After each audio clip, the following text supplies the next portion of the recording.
headset. Jeg synes den er... Ja. Jeg ser på videoer som jeg har filmet, som jeg skal laste opp. Sånn. Ja.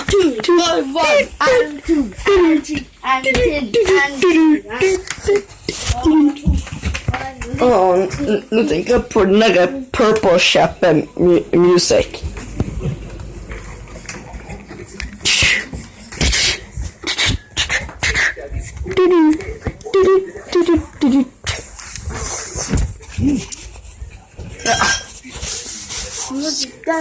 Scooby-Doo. Jeg skal filme TV-en.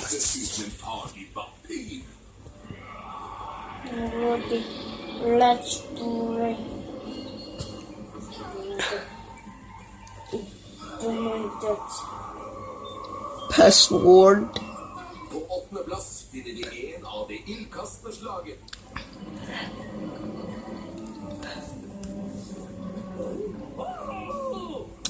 Husk å gjemme halen med Scooby.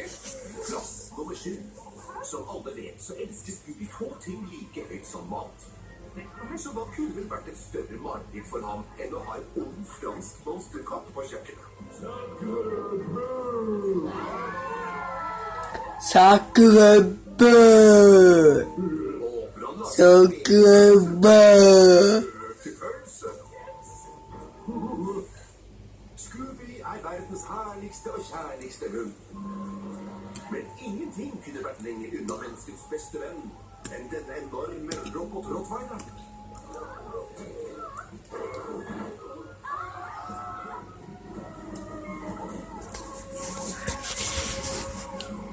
Det var det.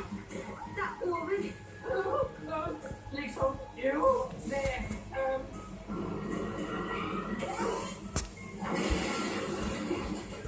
Bra kjørt, Scooby-Doo. Vanligvis forbinder vi hekser med bål og sangdans og eventyr og kakehus.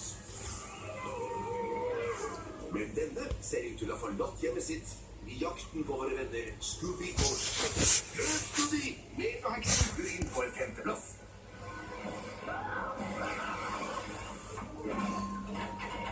Du bygger helst en vollgrav for å beskytte deg mot fiender. Derfor er det så sprøtt at dette monsteret kommer fra vollgraven.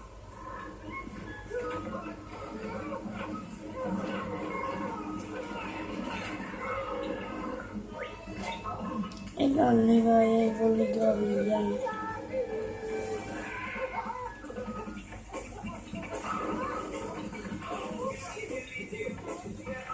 Vollgravmonsteret er nummer 4 på listen, og vi lurer på hvor vondt det lukter.